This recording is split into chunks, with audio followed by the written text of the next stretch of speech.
in the morning, beneath the stars so bright. Pull your hat down, make sure your cinch is tight. Horses kinda snuffy, cold chill up your spine. You'll get your ass moving, son, we're burning daylight.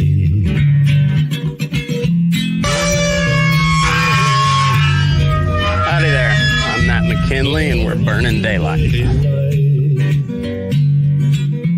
In the saddle till the job's done right. Welcome to Burnin' Daylight, the only podcast for the working cowboy.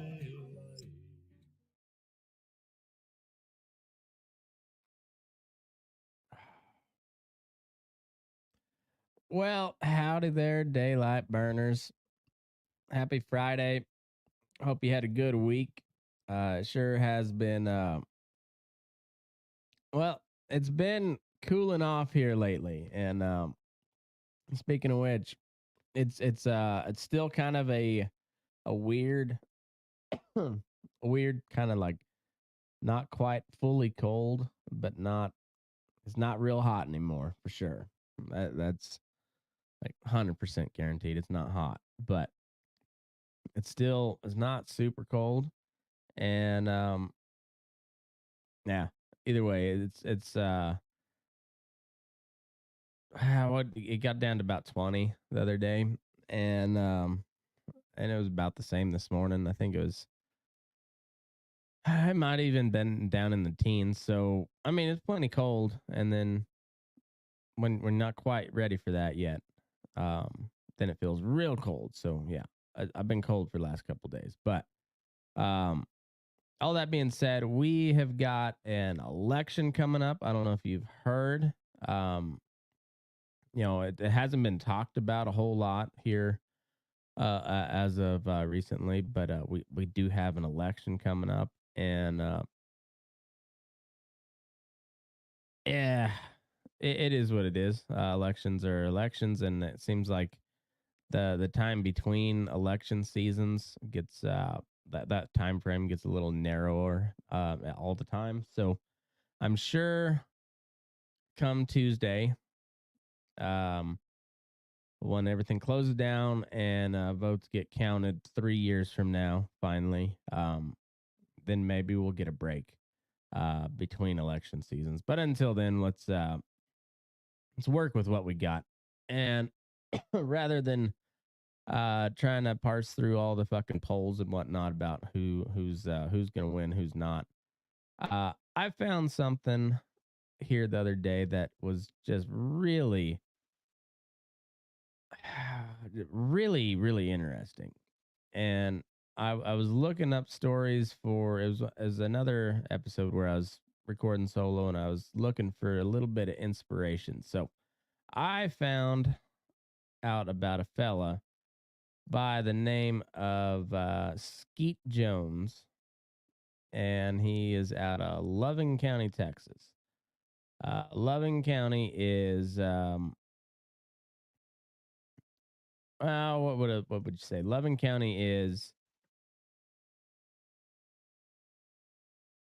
according to some, it is the least populated county in the in the continental U.S. There is a county in Hawaii that is more sparsely populated, and I would imagine that there's there are probably several counties in Alaska that are less populated, but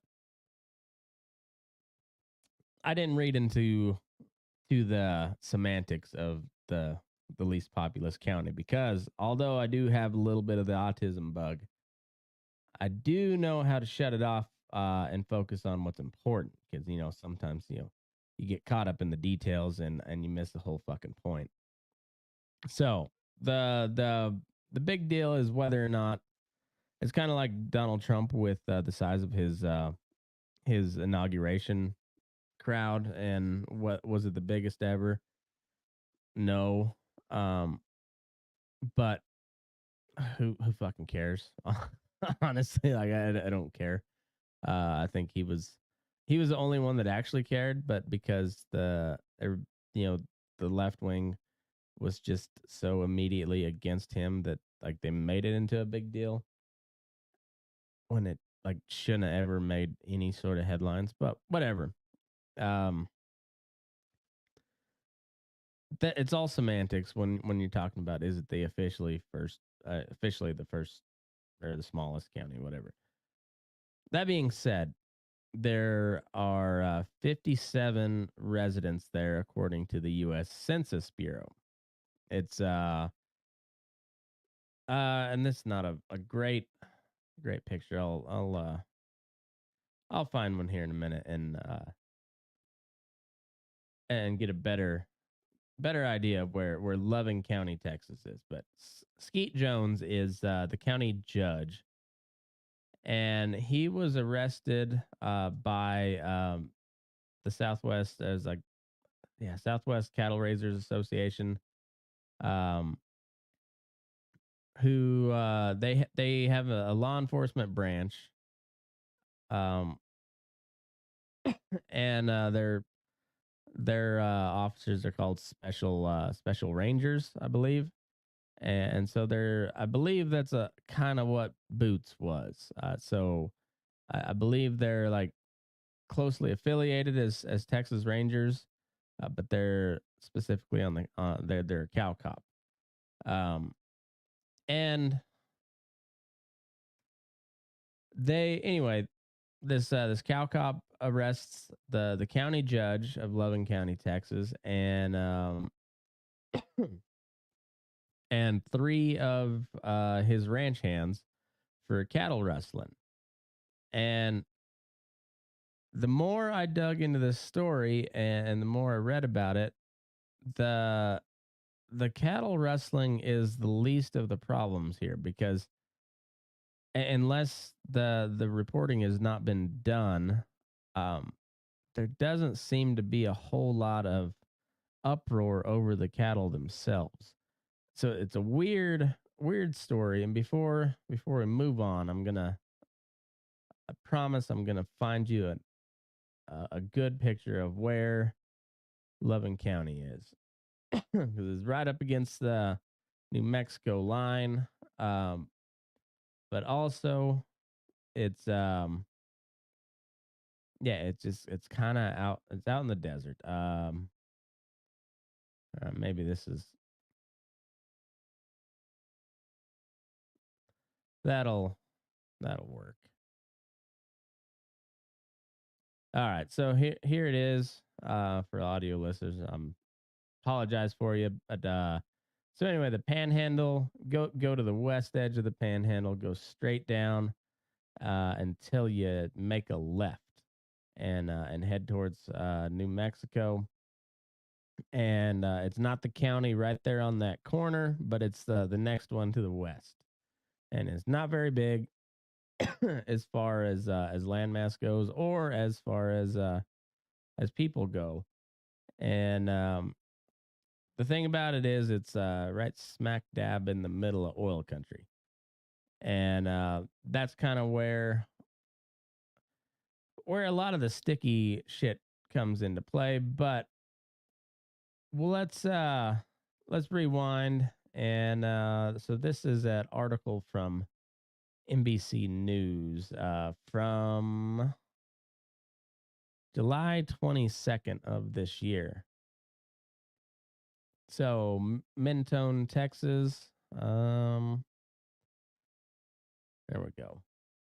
Uh, Mentone, Texas, on a December day in 2021, Loving County Judge Skeet Jones, 71 years old, climbed atop an oil-filled tank, surrounded by wide open Texas desert, dressed in a business suit and toting a pair of binoculars, hoping to spot an elusive black bull. What Jones most likely didn't realize from his steel perch as he scanned the horizon, he too was being watched as part of a cattle rustling sting operation devised by special rangers with the Texas and Southwestern Cattle Raisers Association. Woo. I'm bulking up for the winter, fellas. You know how it goes. You got to have a little insulation, but it kind of cuts down on your lung capacity. But moving on.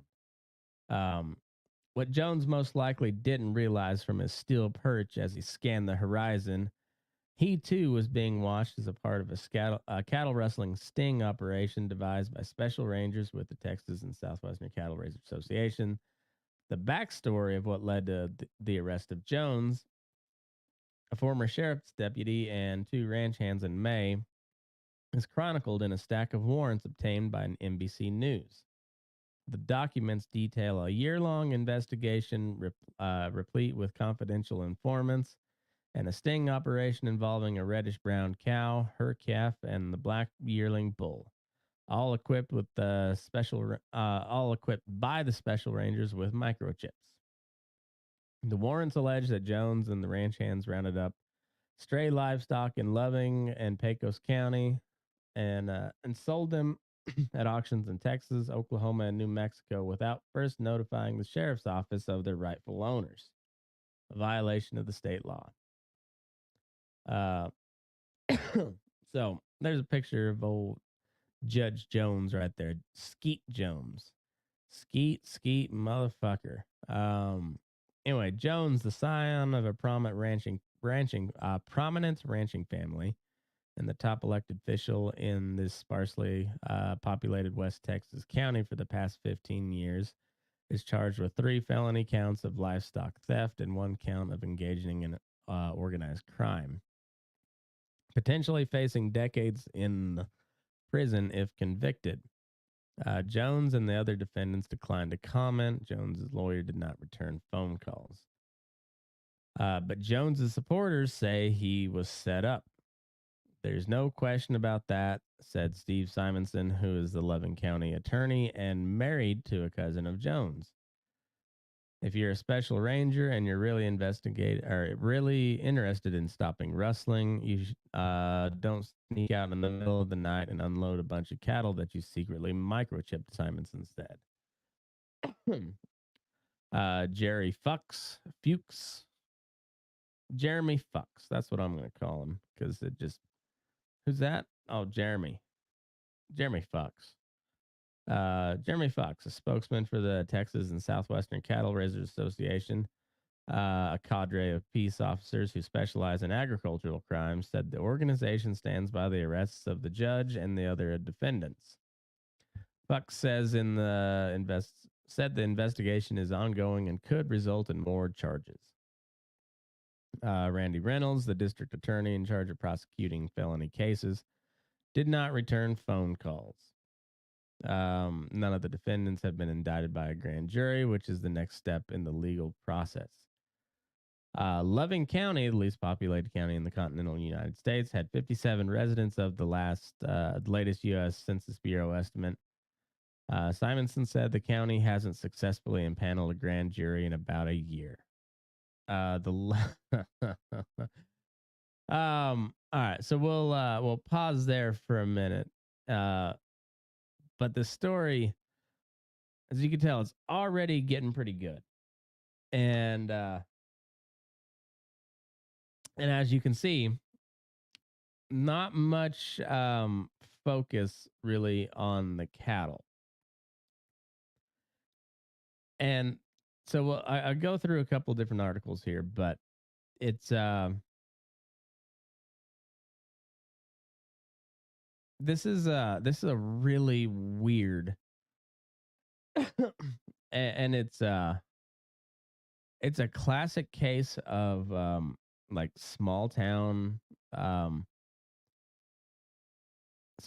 politics, but also like big money politics, and we'll get into that here in a minute too, but also just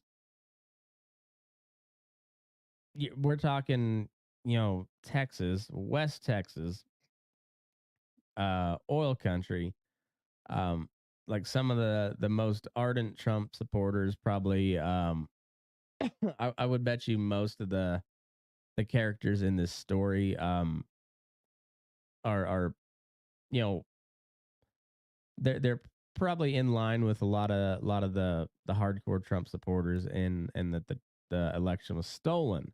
However, this county is like the perfect case of like what the Trump supporters are pointing out about like shady election fraud. Like maybe not particularly like explicitly fraudulent, but like incredibly shady election practices. And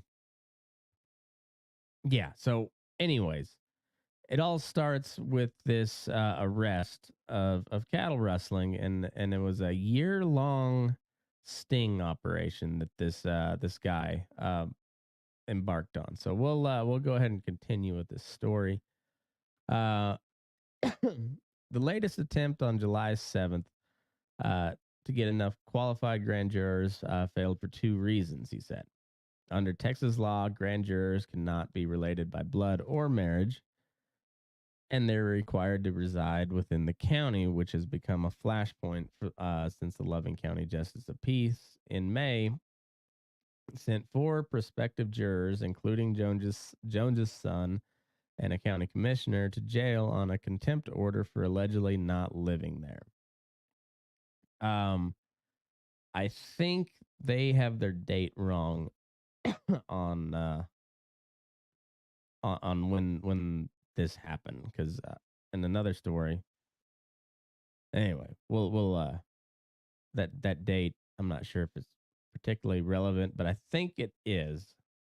Um, but we'll come back to that. So back to the county attorney Simonson. He says, "Who wants to show up for jury duty, which a lot of people don't really want to do, and get a free trip to the jailhouse." Jones and his family members, through blood or marriage, have a tight grip on the local government, serving as judge, clerk, county attorney, and constable. This fall, Jones is running unopposed for re-election, but some of his allies, including his sister, are facing challenges for the first time in years amid heated debate over how the county should be run. Okay. And yeah, like just once again, this is it's a weird case, and it honestly is like the kind of one of the shadier, like, I don't know, it's like it's almost a prototypical case of small town political corruption. And yeah, so what do we say here? It was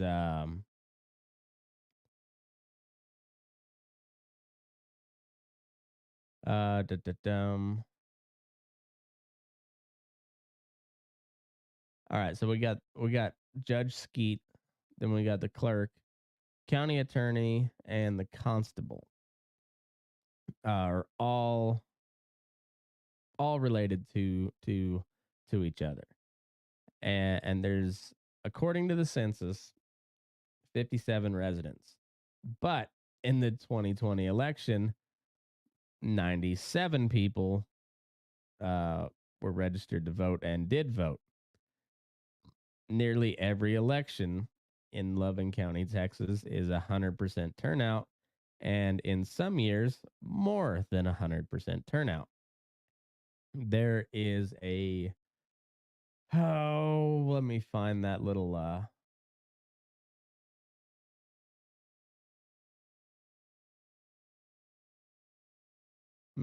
little anecdote because it's pretty good. And where did I find that at? Hmm. Hmm.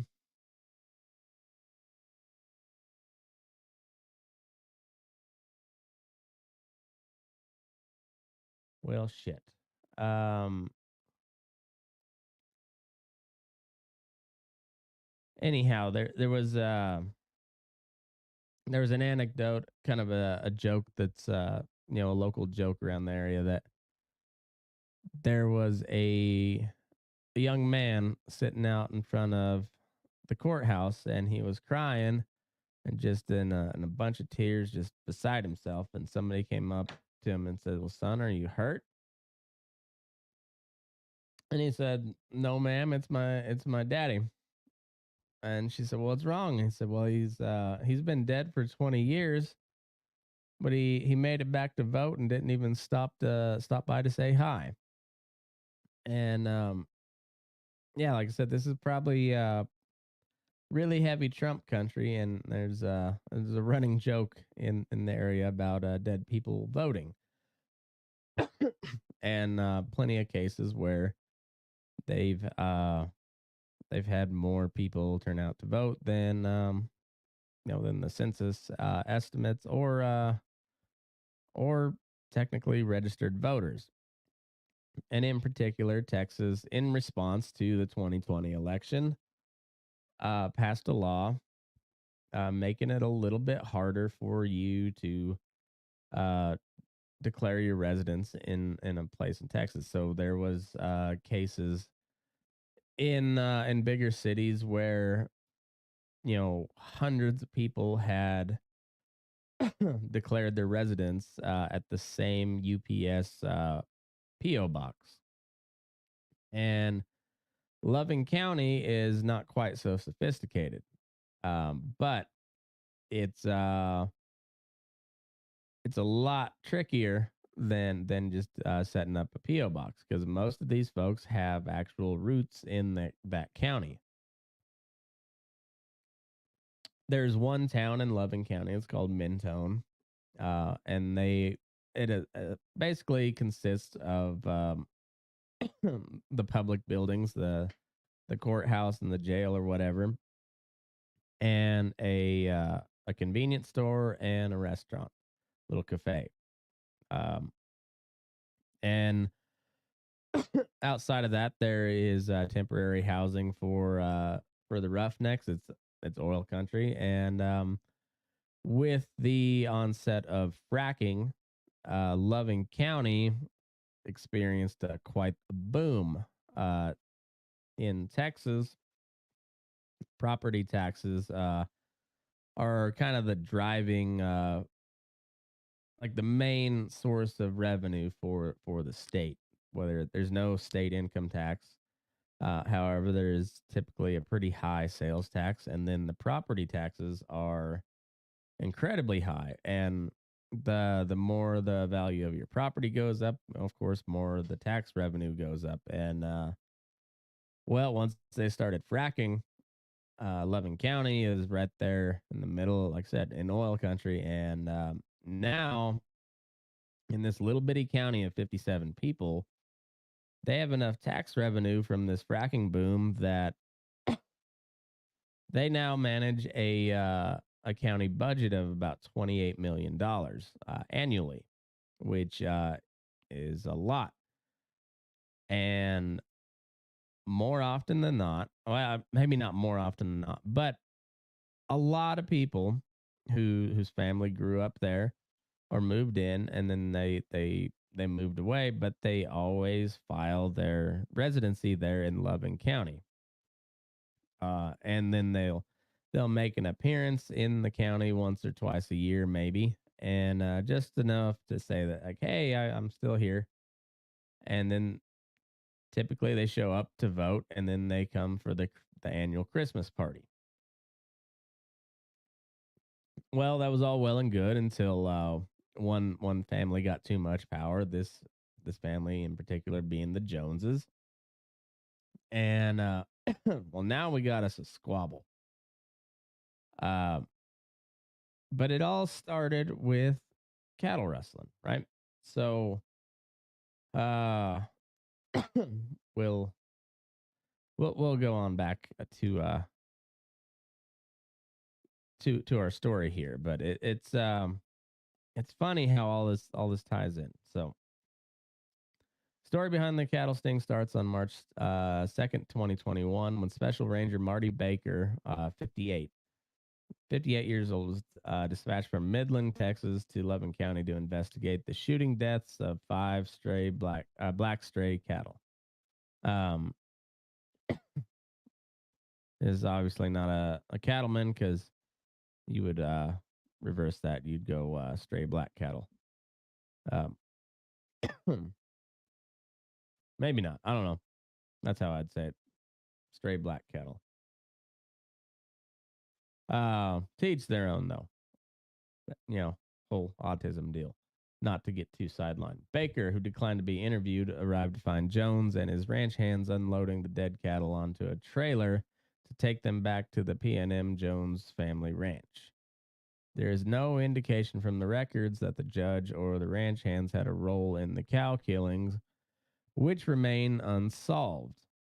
In Texas, the penalty for killing a stray cow is a felony with the same possible punishment as stealing one, up to 10 years in jail.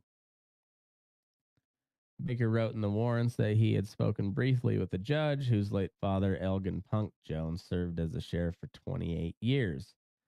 Skeet Jones mentioned that he and his ranch hands catch stray cattle and sell them to donate the money to boys' ranches in Texas. One of them being um, the one in Amarillo. Um, some of the conversations seemed strange at the time, Baker noted. The next day, according to the warrants, Baker got a tip that Jones and the ranch hands had previously rounded up stray livestock to sell at auction without notifying the sheriff as required by state law. So, Texas state law, uh, it all goes back to the old open range days, Brandon Maverick cattle. Because, like, if somebody missed calves on their when they came through and branded, and if they got big enough and they had no markings, it was kind of fair game. The ranchers didn't like that. The Cowboys loved it, and well, the ranchers had the money. And the law got changed, and maybe for the good, maybe for the worse. So now in a lot of states, it's pretty decent middle ground. Whereas if you find some strays, um, you can gather them. You notify the sheriff, and then gives them a chance to check around, see if they belong to anybody rightfully, and if not, then you can take them to the sale and sell them, and you keep the money. So, what they're alleging here is that he was just he was gathering them, taking them to auction, and not notifying the sheriff like he's supposed to. So, Baker, 39-year law enforcement veteran, started scouring livestock sale logs and called up Loving County Sheriff Chris Busse, Busse, Busse. I'm going to say Busse to make sure. Called up Loving County Sheriff Chris Busse to make sure Jones and the ranch hands had reported any stray killed to him according to warrants. No, the sheriff had never gotten a report of stray cattle from anyone on the judge's ranch, the records state. Then on March 8th, 2021, a Texas Park and Wildlife game warden contacted Baker. The game warden said he had confidential informant who'd shared text messages from Jones, including one with a picture of a $2,720 check cut 3 days earlier at a livestock in Elk City, Oklahoma, for 2 steers and a black cow, according to the warrants. It's unknown if the 2 steers were strays, Baker wrote, but the judge piqued his suspicion about the black cow by referring to it as a wild cow in the text message. Spring turned to summer as Baker built his case, chasing new tips. Using information from informants, he expanded his investigation to include Leroy Medlin, a former Loving County Sheriff's deputy who'd been fired from the San Antonio Police Department and was working as a part-time ranch hand for Jones. Baker alleged in the warrants that Medlin spotted 3 bulls and a heifer without markings roaming near the Pecos River in June in Reeves County. After trying fruitlessly to catch them by putting out feed as bait, Jones and Medlin and the other ranch hand rounded them up in September with the help of a helicopter. Jones sold the cattle at auction in New Mexico and sent the money to a boys' ranch in Amarillo, according to the warrants. So I read I read another article. Like I said, got a whole bunch here, and this one was particularly interesting, and I might try to actually not might I'm gonna actually send try to reach out to this guy and see if I can get him on the show because he went over to Loving County. He's with the New York Times, and he's like the Houston bureau chief or whatever. He's the head guy at the Houston office, and he drove the 9 hours to Loving County and Mentone and interviewed the locals and came up with a hell of a story. Um, so J. David Goodman is this guy's name, and when he read this was into August, so a little bit ago, but fairly recent. And he does a lot more like I mean he kind of like this other article I was reading, the expose. But he goes a little more into the personal side of things and you get a little better feel um for the people of this area. And it's so I'll just start reading here. So first, the judge Skeet Jones was charged along with three of his ranch hands with taking part in an organized crime ring aimed at stealing cattle. Um, Days later, four others close to the judge, including one of his sons, were arrested when they showed up for jury duty. So, like I said earlier, they had the date wrong, I believe, because it was after they were arrested is when the whole jury duty fiasco came about. Um, the justice of the peace said they had improperly claimed to be eligible jurors when they did not, in fact, live in Loving County. See, it sounds far fetched, said Brian Carney, a lawyer from Midland, representing one of the ranch hands who has been charged. If someone were to tell you this story, you'd be like, "Come on, is this some kind of novel? Is this something that really happens?" Uh, now it's 100 degree. Um,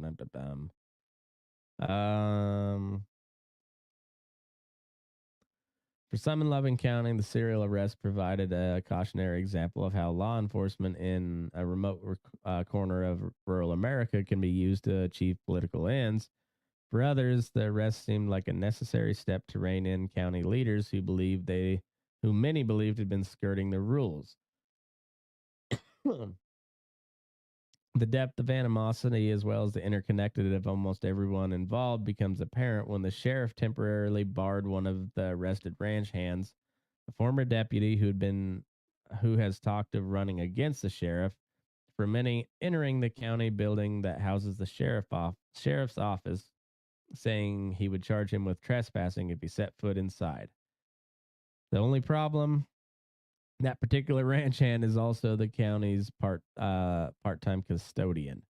A couple days after the warning, the sheriff sent an email to county officials complaining that nobody was taking out his trash. Uh, this article feels a lot like a like a Hunter S. Thompson you know expose. It's almost comical how stereotypical, like, just bumfuck nowhere America town. Like, it's just like every single stereotype you could throw at this little community. It seems like it all sticks. Just every bit of it. It's like, and then you've got like warring sides of the family. It's like It's not even the Hatfields and McCoys. It's like the Hatfields, and the Hatfields, and then the McCoys versus the McCoys, and then the Hatfield McCoys, and then the McCoy Hatfields, and then the McHatfoys, and it's and then half of them don't actually live there. And this new voter law in Texas, designed to combat exactly this, has just thrown this whole county in an uproar. And even though this judge got arrested with all of his ranch hands, they have not been charged with anything. They were arrested but never charged because they have to take it to a grand jury, and they can't form a grand jury because everybody's related, or under this new Texas law, if they show up as a juror and they are deemed to be under suspicion that they don't actually live in the county, then they can be arrested, which is what the four people, one of them who was the judge's son, so he couldn't have been. I guess it was on a different case where they got arrested, but yeah, it's like it's the smallest of small towns, and in the meantime, you've got a bunch of just like roughnecks, and I wonder how many illegitimate children from from just oil patch guys are running around with connections to Loving County. I wonder if they've diluted the gene pool a little bit in that area. But the funny thing about all of this is like you never really get down to the bottom of the cattle rustling deal, like particularly the organized crime thing, because from what I've been able to find out, and unless they're catching some sort of kickback from the boys ranch, which would not be surprising, as a former member of the whole foster child club, um like that's not a pretty system. I got pretty lucky. I think I got really lucky, and I didn't have to go through some of the horrific shit that you hear about. And but I can tell you that I can see how that shit happens, because even in small town America, um yeah, that's a tough place to be. So it would not surprise me at all that this dude's donating all this money to a boys ranch, and I would have to look and see. um, I wonder what we could look that up right now. This is the cool thing about this new computer; it's all fast and shit, and yeah, now I can look up shit on the fly. Um, Amarillo Boys Ranch. Um, Board of Trustees.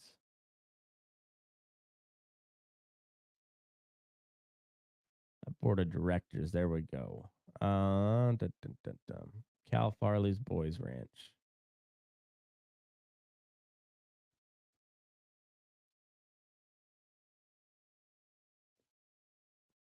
Hmm. All right.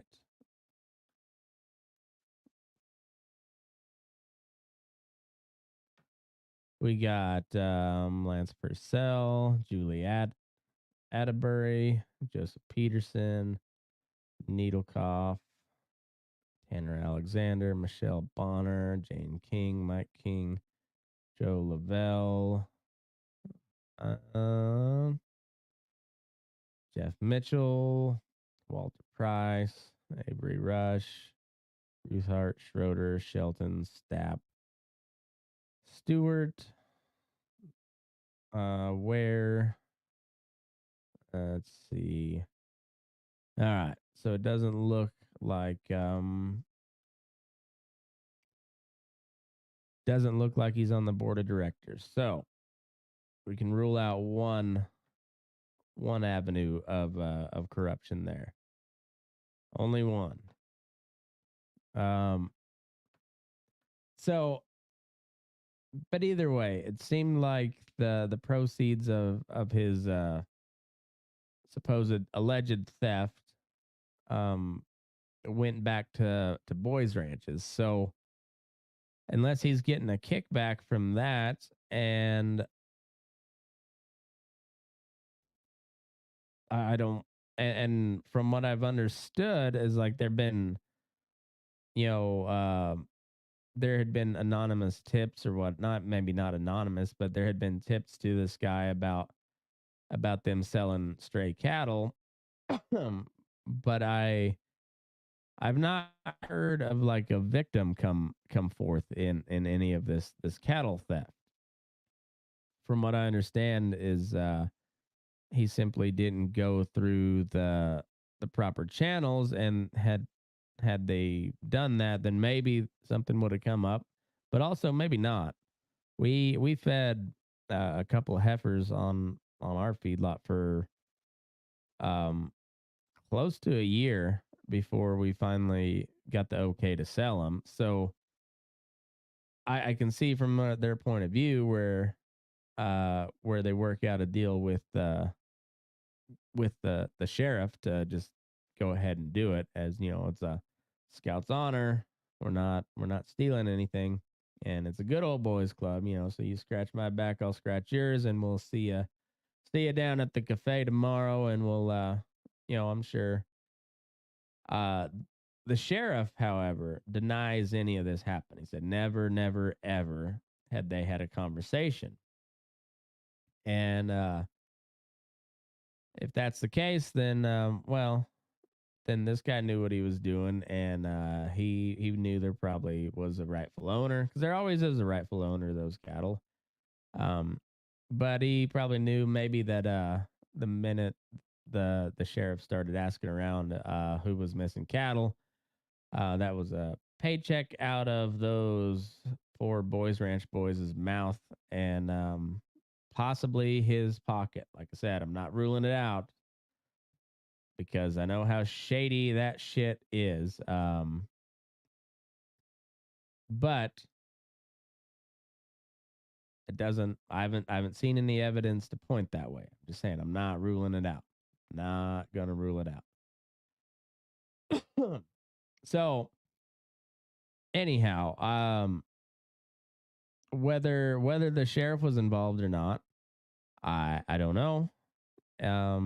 But also, if this thing was like if it was just a little racket they had going, an organized crime ring, if you will, kind of your local government, not much different than organized crime ring, same as the federal government, just depends on how you want to view them. But if I had this little racket where the sheriff's like, yep, go ahead, just cut me in on the deal. I'll give me 25% or whatever.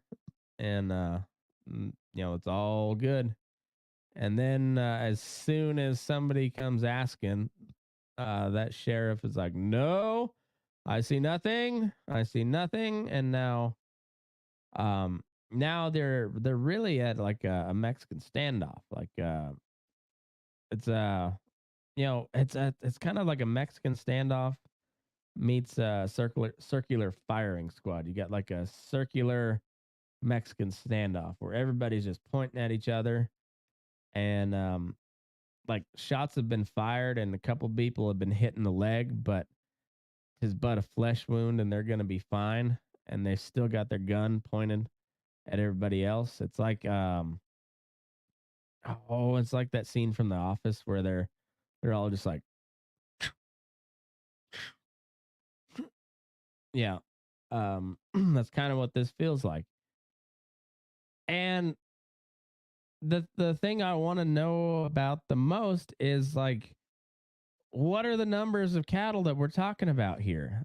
Because this special ranger, the way he got them and was able to get a warrant for their arrest and everything was because he offloaded those three animals, and then they ended up at a sale barn and then the sheriff not signing off on it, allegedly. So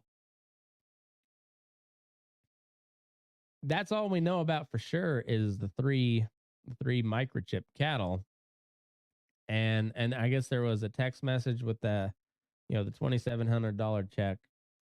So that you got that, but that was all donated to the boys ranch. And so unless you can prove like some sort of windfall for this Jones guy on the back end of that, it seems like maybe he was just taking a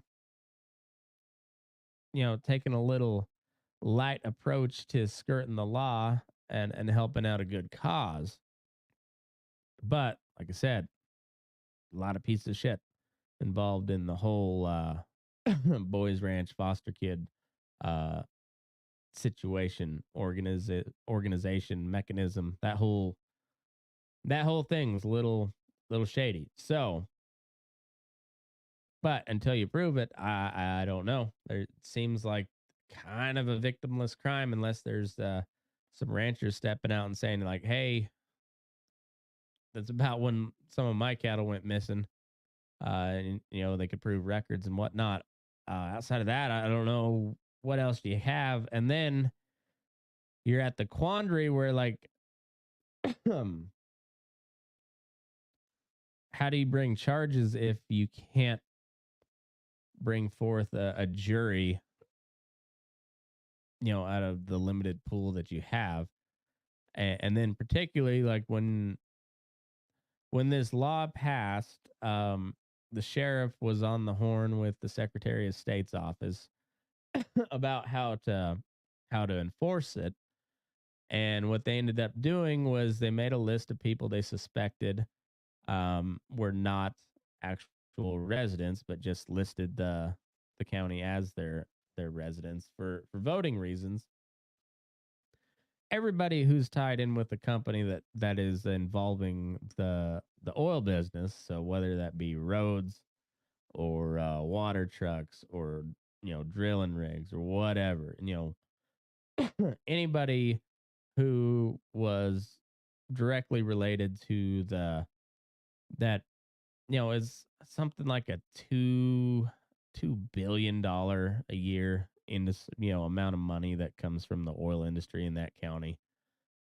And yeah, so it's your classic corruption, small town corruption deal.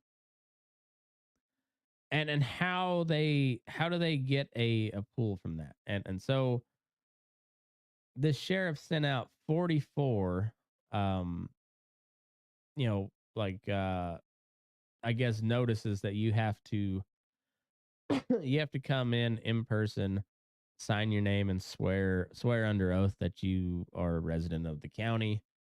And if and then if you are deemed not a resident of the county, then you can be thrown in jail, which is what happened during this jury thing. Is all these people had sworn that they were residents, and then um, the sheriff, I guess, made the determination and that they weren't. The justice of the peace is the one who had them jailed, and it seems a little bit like a shit show. And then you listen to some of the arguments from like the legit voting rights activists. I'm not talking about like the crazy like just voting rights for all. But when you start digging down into it, and like even here in Nevada, in my county, they, you have the early voting, but it's only certain hours on certain days. I mean, certain days, certain locations, uh, where our normal day of voting precinct here where I live is not open for early voting. It's open on Fridays and Saturdays for you to drop off your mail-in ballot at the ballot box or the drop-off box there, but not open for for actual in-person voting. You can do that at City Hall or the Yerington City Hall, the county office, but only on Mondays, I believe, Mondays and Fridays. But it's open all day on then, but only on those days. So I'm okay with it being somewhat hard to vote. Like I think you should be somewhat uh informed and have some sort of skin in the game. However, you decide to set your voting laws, like make it very easy to figure out where the fuck and when the fuck I can vote. And yeah, so like I said, some of those Democrat points on the voting issue, they're not off, they're not completely off the rocker. It is kind of a pain in the dick sometimes, but also uh, I'm not opposed to it being kind of a pain in the dick. Um, so anyways, you got 44 people that are afraid to show up for a jury because they saw the four people that that got thrown in jail. And there's a what is it's like he's a I don't know if he's Mexican or, so we'll say just Hispanic fella, but I believe I I'm just going off my gut here, that it's probably a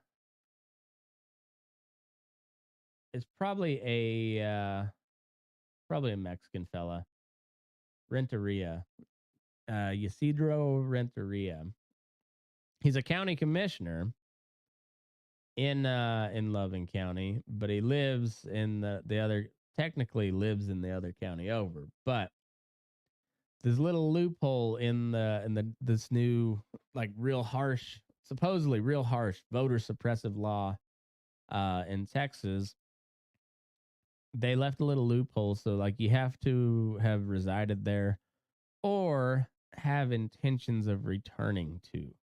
So you have to, like, you can't register at a post office box. You have to have property there and the intent to return there, which, how they prove that, I don't know. So essentially, if you own property in another county, then you can file for a homesteading exemption in the place that you're actually living in, whether that even even if you have a mansion on that property, you can still have a homesteading exemption and then file your residency in like a smaller county like Loving County, as long as you have property there.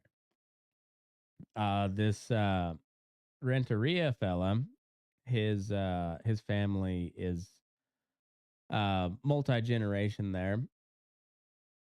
However, they haven't lived there in quite some time. There's the old farmhouse, which until recently, when people started asking about where he lived, had no utilities or water hooked up. And yeah, people would, from the Renteria family, the ones that were registered to vote there, would stop by once or twice a year and say, like, hey, just checking on the old farmhouse, the old homestead. And yep, looks good. Back to Midland or Lubbock or wherever they're living now. And this Isidro guy is getting a $55,000 a year salary for a part-time job as county commissioner in a county that he does not reside in, except on paper. And the rest of the county, and it's just like a little mini civil war of the Joneses and the non-Joneses slash outcasts of the Jones family, because you have like part of the Joneses fighting against the other part of the Joneses, and I'm not sure all of the dynamics. It sounds a lot like the old Core Blund song "Family Reunion." Just you got the Mormons and the drinkers, and the Mormons who drink. Uh, Pay attention, brother, because it ain't as simple as you think. They say there's some who don't believe in either. That whole deal. So like you got all these little factions, but there's still only somewhere between 50 and 100 people involved total. And now you got pending cattle rustling charges, and like I wonder if they're gonna make it a RICO case to bring the feds in, and how that would go over in Texas. Like, do you bring the feds in to bust down this small time like family corruption operation, or do you just let it slide? And I don't know. Like it's a weird one. And if they're at the same time, like, show me the cows. What was the money involved, and who was the parties that were harmed by this? Because I've not, through all these articles that I've read, and see, I'll pop it back up on the screen here. You can count the tabs as I scroll through them. But I've looked at a lot of them. So this one didn't open because it doesn't believe that I'm not a robot. But here's drovers. There's one, so that's 1, 2, 3, 4, 5, 6, 7, 8, 9, 10, 11, 12, 13, 14. Yeah, that's 15. 14 or 15. That's just tonight. I've read several other articles on this, and not one time have I heard any mention of like an aggrieved party to the cattle wrestling. Um, the only thing I've heard is like they didn't check with the sheriff first. Allegedly, that's what the sheriff's saying. So, like, are there a bunch of ranchers out there that are um, that have complaints filed against this guy, or is it just a matter of politics where somebody put a bug in this? Maybe this is a real go getter on the special ranger, this Baker fella. Maybe he's a real Boy Scout, and somebody just kind of put a bug in his ear about it. And or maybe they were just really fucking weird when he showed up to investigate these 5 dead steers, and he really did uncover something here.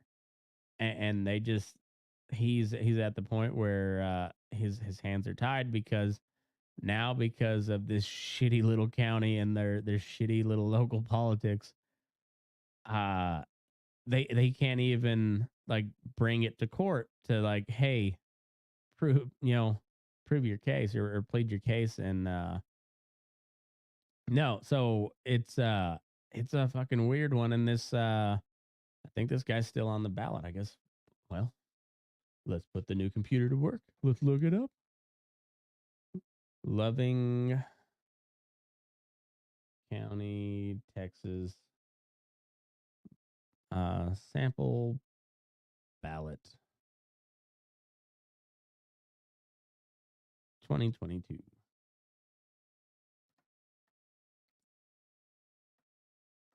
All right. We got Ballotopedia, which is pretty accurate from what I understand. Dum.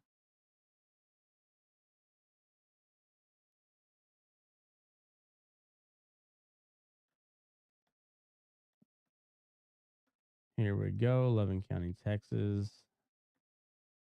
Moselle Carr running for district clerk. There we go. Isidro Renteria. He is running for county commissioner. He was one of the guys that got arrested for when he showed up for jury duty. Dum. All right, so it does not look like Skeet Jones is on the ballot in the general, unless he is. Okay, here we go. Loving County Court, Skeet Jones, and these are all Democrats. Amber Marie King, which I believe is his niece or something. And then Angela Medlin, same last name as the fella who is the part-time custodian slash former sheriff's deputy. Um, hmm, what a what a weird little county.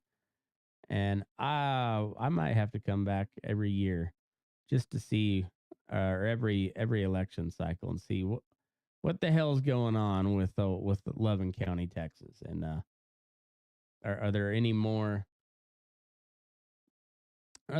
family feuds that we got to uncover? Will we ever find out like what was the vig on all these uh these stolen cattle, or these improperly sold cattle? Um, like what was the damage done on that, and who are the victims? Because I'm big on, if there's no victim, is there really a crime? So um, I may have to go start looking through doing some actual journalistic shit. It sounds like a lot of work. So if anybody's got some information on this, or they can shoot me a link with the public records, all the court documents and whatnot. Um, that way I don't have to do the work myself. That'd be rad. Because if I've got it, I'll look through it. You can guarantee that. But I don't know if I want to go looking through it. And I'm definitely not going to do it tonight. But anyway, I thought this was a really interesting story. And apparently, like this whole this election issue was a big thing well before the 2020 election. Um, at one point, I think the Texas Rangers got called in the 40s over election fraud allegations, and yeah, it's man, small town politics are funny. Uh, you can tie this right in with the stuff that my dad's got going on with his water wars, which I'll get him back on here soon. We'll need him. We need another water wars update. And but it's the same. If you look at national politics just the same way as you do local politics, it's all a good boys club, good old boys club. And who's got the money, whose family name is carries a lot of weight, all that horse shit. It's never about who has good ideas. It's who's got money and who's got influence. So anyways, I did not realize that all the all the shady ones on well, and I take that back because I don't think this Renteria fella and Doug Jones, who are both Democrats, I don't think they're on the same side of this thing. But I honestly I don't know. It's I feel like Charlie Kelly, with my little murder board up here with all the, the push pins and the strings, and you're like, no, but there's still not that many people, but there's so many connections, and hey, yeah, um, yeah, Appalachia and the Ozarks aren't the only ones that are all sorts of fucky with the incestuous relations there. So, anyhow, uh, hope you guys have a good weekend. I enjoyed telling you about that story. Hope you got something out of it. Anyways, voting's a shit show. It's gonna be a shit show this year too, but I don't know what else you do. Um, I'm gonna go vote probably tomorrow. We'll see. I don't know. I'll definitely will cast a vote. I'll vote for Joe Lombardo for governor. Um, he is. I don't know much about the libertarian fella, but I know he don't stand a chance. And yeah, Sisolak is a real piece of shit, and he can't be reelected. So Joe Lombardo showed he had a cool head when he was there at the Bunkerville deal with the Bundys, and that's good enough for me on this one. We'll see how he does. I'm sure I will be disappointed. But if you set the bar low, they don't have to do much to impress me. So other than that, I'm voting Libertarian down the ticket. I've looked at all of them, and yeah, I don't see Laxalt being a big change from Cortez Masto, and yeah, at the end of the day, he's gonna vote with the likes of Marco Rubio and Lindsey Graham and Mitch McConnell, as opposed to voting with Rand Paul and Mike Lee and and guys like that. So yeah, I'll throw a vote to the Libertarian guy on all that. So I might try to do something live for the election night. We'll see. I might do that. I might just we might do a regular Fence Post politics. I don't know. We'll see, but we'll be doing something on election night, and yeah, it'll be fun. So anyway, don't let your butt crack. Now move your ass. We're burning daylight.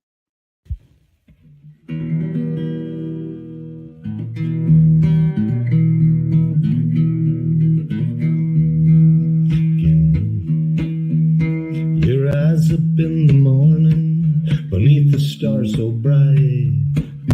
Pull your hat down, make sure your cinch is tight. Horse is kinda snuffy, cold chill up your spine. We'll get your ass moving, son, we're burning daylight. Burning daylight. Burning daylight. In the saddle till the job's done right. Burning daylight. Well, life is just a gather, and you won't catch 'em all. But when you ride through the gate, make sure you sit up tall. I can see the horizon, it's looking pretty bright. Well, get your ass moving, son, we're burning daylight.